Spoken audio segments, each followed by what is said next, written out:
There are sources that are telling CNN that the majority of the people currently suing Diddy are actually speaking to federal investigators, which indicates the Justice Department might be moving close to an indictment. So do you think that Cassie would testify against him if federal investigators asked her to or compelled her to?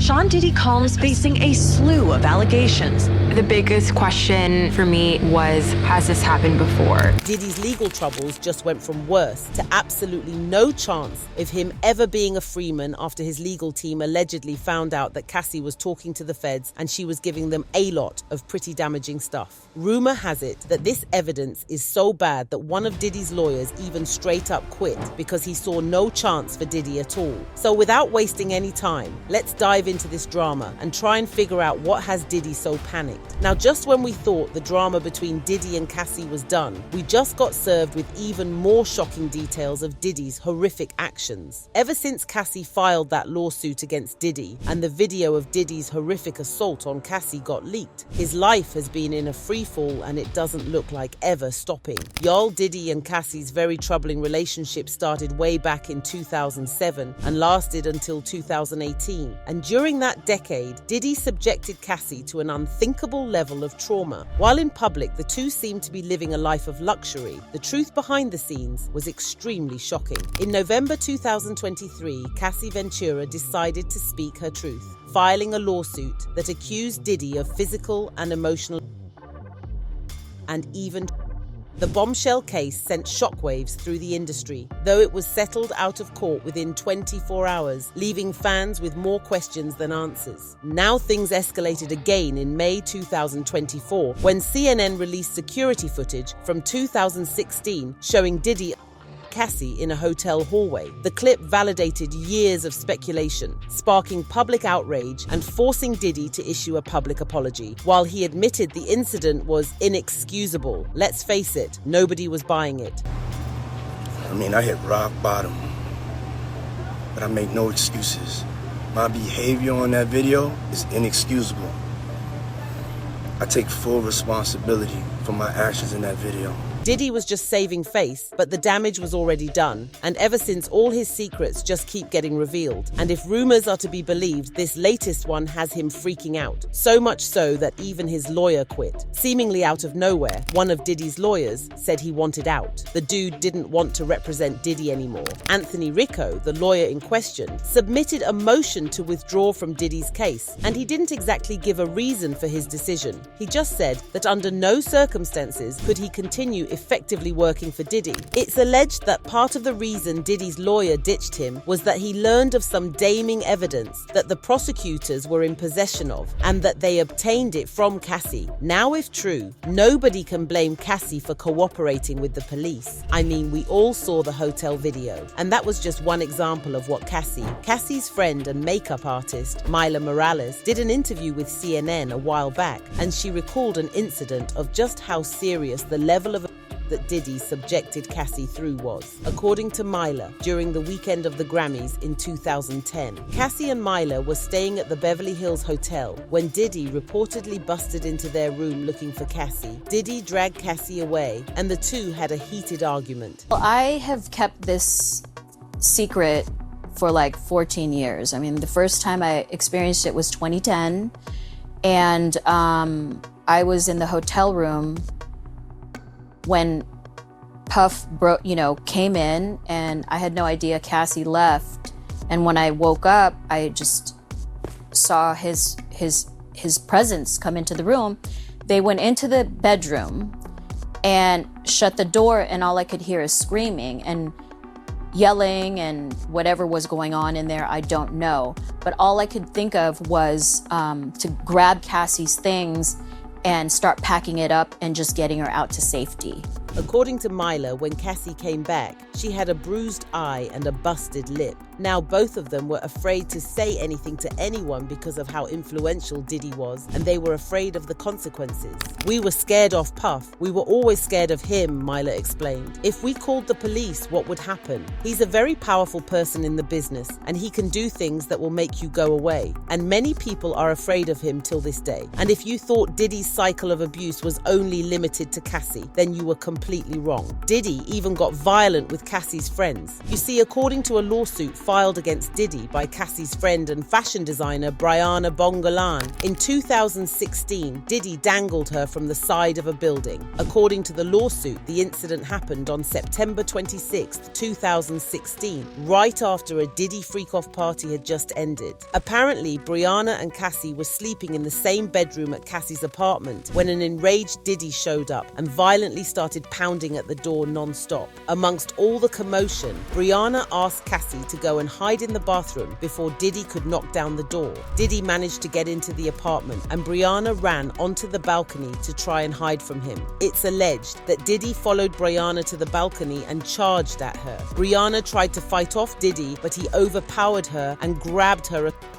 in the process. Now here is where things get extremely horrific. Diddy then allegedly lifted Brianna by her armpits and dangled her from the balcony, which was on the 17th floor by the way, and started yelling at her, according to the lawsuit. At this point, Cassie heard the commotion on the balcony and came out to try and intervene. At this point, it seems Diddy recognized that the amount of people witnessing his was a lot more than he had initially thought and quickly pulled back Brianna from the balcony. But he didn't release her. Diddy then proceeded to slam Brianna onto the patio furniture. Now, this wasn't the first time this incident had been brought up against Diddy. You see, when Cassie filed her lawsuit against Diddy, there was a section in the lawsuit that described this very exact incident to the letter, but Cassie didn't mention the name of the person who got dangled from the balcony. Now Diddy, through his legal team, strongly denied all the claims that Brianna had brought up against Diddy and said that for a while now, Brianna has wanted to sue Diddy, but there was no truth to her allegations. On the other hand, Brianna's lawyers strongly disagree, writing in her lawsuit, "The only purpose of dangling someone over a balcony is to actually unalive them or to intentionally terrorize them and rob them of any concept of dominion over their own bodily autonomy and safety." It should be no surprise that is exactly what happened to Ms. Bongolan. Now, last year, Casey's infamous case that started this whole thing detailed the horrific things she went through. After years of silence, Cassie dropped a bombshell lawsuit against Diddy, accusing him of a decade-long cycle of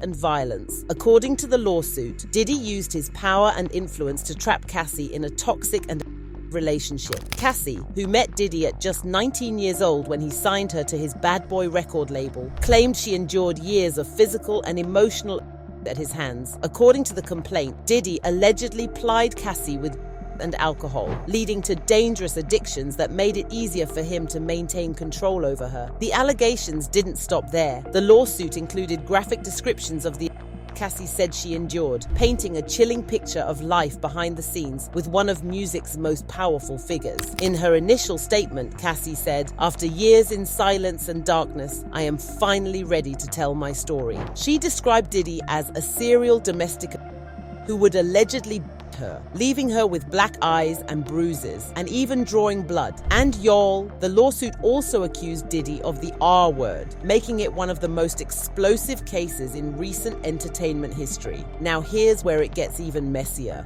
Diddy, who denied all allegations, fired back, claiming Cassie was attempting to extort him for $30 million under the threat of writing a damaging book about their relationship. His lawyer, Benjamin Brafman, labeled the claims as baseless and outrageous lies and described the lawsuit as nothing more than blatant blackmail. But Cassie wasn't backing down. Her lawyer, Douglas Wigdor, clapped back, claiming Diddy had already offered her 8 figures to stay silent, an offer she rejected. Then, in a surprising twist, the pair announced a settlement just one day after the lawsuit was filed. Both parties released statements that left fans speculating about what went down behind closed doors. Cassie said, "I decided to resolve this matter amicably on terms that I have some level of control. I want to thank my family, fans, and lawyers for their unwavering support." Meanwhile, Diddy shared his own statement saying, "We have decided to resolve this matter amicably. I wish Cassie and her family all the best. Love."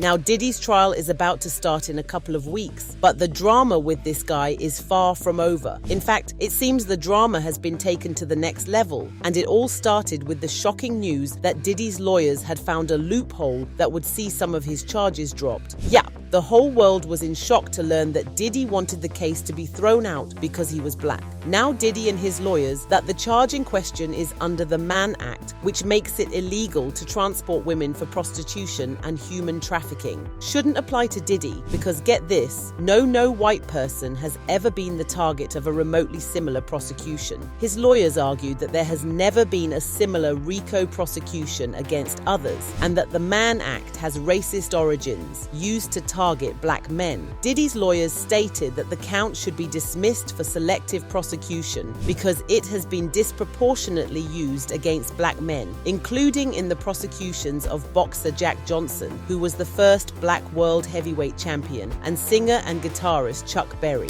In a filing, his lawyers wrote, "Mr. Combs has been singled out because he is a powerful black man, and he is being prosecuted for conduct that regularly goes unpunished. High-profile white men, including former New York Governor Eliot Spitzer, have engaged in similar conduct but were never charged under the act." Now, let me give you a quick history as best as I can on this so you can get the full picture. You see, the Mann Act, originally called the White Slave Traffic Act, was passed way back in 1910 to crack down on the trafficking of women for prostitution and human exploitation. And now it's back in the spotlight because federal prosecutors are reportedly looking at it very closely in connection to Diddy's mounting legal troubles. If you've been keeping up, you already know Combs has been accused of luring victims under the guise of romantic relationships, only to allegedly trap them in a cycle of intimidation and coercion. Authorities even claim he forced victims into freak-offs, where they were reportedly directed to engage in long-filmed adult encounters with male S-workers.